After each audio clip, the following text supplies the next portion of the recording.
क्या आपको याद है कोविड-19 का वो भयानक और दर्दनाक मंजर?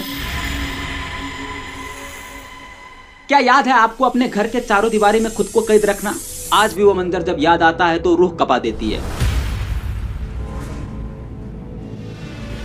वो डर, लोगों से मिलने का डर, घर का कोना कोना दुखी था। शमशान में लाशों की लाइन लगी थी और उस अंतिम संस्कार के लिए कोई अपना तक नहीं था। कई सारे ऐसे घर थे जिसमें खाने का एक वक्त तक का भोजन नहीं था। लोगों का जीवन मानो तो थम सा गया था। पूरे भारत में 45 करोड़ से भी ज्यादा लोग ग्रसित थे और 5 लाख से भी ज्यादा लोग मारे गए थे। पूरे विश्व में 70 लाख से भी ज्यादा लोग मारे गए थे। इतनी बड़ी तबाही से लोग उभर ही रहे थे कि एक और नया वायरस का एंट्री हो गया। जी हाँ, कोरोना के ठीक 5 वर्ष बाद एक और वायरस आ चुका है, HMPV वायरस, यानी कि ह्यूमन मेटान्यूमो वायरस। पिछले कुछ दिनों से ये वायरस हेडलाइन में छाया हुआ है। इस वायरस का भी स्टार्टिंग कोविड की तरह चाइना से ही हुआ है और कुछ केसेस अपना इंडिया में भी देखा गया है। लेकिन सवाल है कि क्या यह वायरस कोविड-19 की तरह ही पेंडेमिक है? क्या हम फिर से लॉकडाउन के दहलीज पे हैं? क्या एक बार फिर से देश का वही हालत होने वाला है जो 5 वर्ष पहले हुआ था? क्या हम लोग फिर से घर बैठेंगे और सारे काम धंधे बंद होगा? क्या है इस वायरस का सिम्टम और कैसे इससे बच सकते हैं? करेंगे इन सारे बातों के बारे में डिटेल से चर्चा। बने रहिए मेरे साथ। It's the human metapneumovirus. HMPV is HMPV.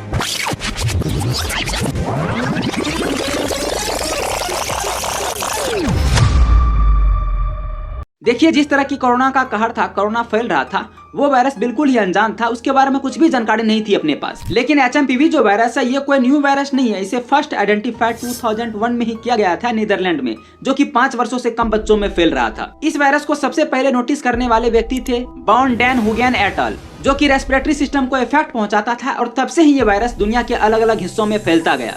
देखिए, ये वायरस ना एक सामान्य कॉमन कोल्ड के कारण बनता है और यह केवल लोगों को हल्का बीमार बनाता है, लेकिन कुछ लोगों को बहुत बीमार तक कर सकता है और कुछ लोगों को इतना बीमार कर सकता है कि लोगों का इसमें जान तक जा सकती है। 6 जनवरी 2025 का इस रिपोर्ट को देखिए। वर्ल्ड वाइड 2018 में 5 वर्ष से कम उम्र के बच्चों में अस्पताल में भर्ती होने वाले 3 से 10 एक्यूट लोअर रेस्पिरेटरी इन्फेक्शन से संबंधित मौत में से 1% HMPV के कारण हुआ है। देखिए, ये आंकड़ा तो छोटा है, लेकिन ध्यान देने वाला बात है कि इसमें मौत तक भी हो सकता है। यह वायरस ना सामान्य कॉमन कोल्ड के वायरस की तरह ही फैलता है, जैसे कि हवा के माध्यम से इन्फेक्टेड रेस्पिरेटरी पार्टिकल के माध्यम से एक व्यक्ति से दूसरे व्यक्ति में फैलता है। इसका मतलब यह है कि यह वायरस एक व्यक्ति को तब फैल सकता है जब वो व्यक्ति किसी बीमार व्यक्ति जो इस वायरस से ग्रसित है उसके संपर्क में आता है। और इसके साथ ही एक बीमार व्यक्ति जब दरवाजे के हैंडल को छूता है और एक स्वस्थ व्यक्ति उसी हैंडल को छूता है और बिना हाथ धोए नाक कान मुंह को छूता है, तो इससे भी यह वायरस प्रवेश कर सकता है उस स्वस्थ व्यक्ति में। लेकिन असर की बात पता है क्या है? 6 जनवरी को एक 9th मंथ का बच्चा पॉजिटिव पाया गया, जबकि बच्चे का किसी फॉरेन या अन्य यात्रा का कोई हिस्ट्री ही नहीं है। तो फिर आखिर उन्हें यह वायरस हुआ कैसे?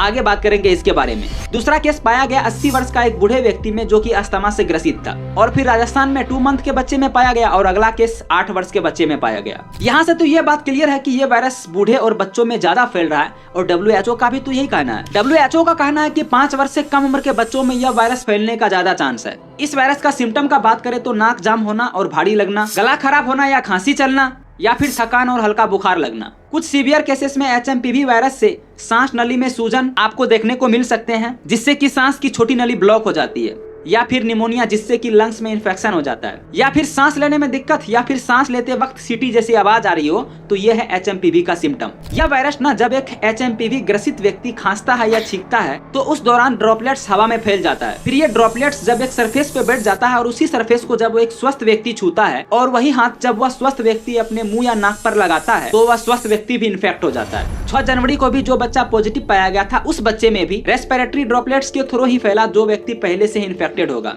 अगला यह है कि इन्फेक्टेड व्यक्ति के पास बैठने से भी यह वायरस फैलता है। साथ ही उस व्यक्ति में जल्दी फैलता है जिसका कि इम्यून सिस्टम वीक हो, जो किसी बीमारी से रिकवर कर रहे हो, जैसे कि cancer patient, diabetes patient. WHO की रिपोर्ट के अनुसार यह वायरस विंटर के अंत और स्प्रिंग में फैलता है। अब देखिए, इसके पीछे भी कुछ कारण है। यह वायरस ना कोल्ड इन्वायरमेंट में विंटर सीजन में अपने को लॉन्गर ड्यूरेशन के लिए सर्वाइव कर पाते हैं। अब बात करें इसके बचाव का, तो इसके संक्रमण को रोकने का अदर रेस्पिरेटरी संबंधित बीमारी को रोकने के समान है, जैसे कि भीड़ भाड़ या खराब हवादार जगहों पे मास्क लगाना, यानी कहे तो पब्लिक गैदरिंग से बचना और मास्क लगाना। इस हिसाब से अपना इंडिया में महाकुंभ मेला लगा हुआ है, जहाँ पे की पब्लिक गैदरिंग काफी है, तो एक चांस बन सकता है कि यहाँ से यह वायरस पूरे भारत में फास्टली फैल सकता है। नेक्स्ट है साबुन और पानी या अल्कोहल आधारित हैंड रब से नियमित रूप से और अच्छी तरह से हाथ साफ करना। हाथ को साफ किए बिना आंख, नाक या मुंह को छूने से बचना। अपने इम्यून सिस्टम को मजबूत करना, इसके लिए एक्सरसाइज करे, बैलेंस डाइट ले और प्रॉपरली नींद ले।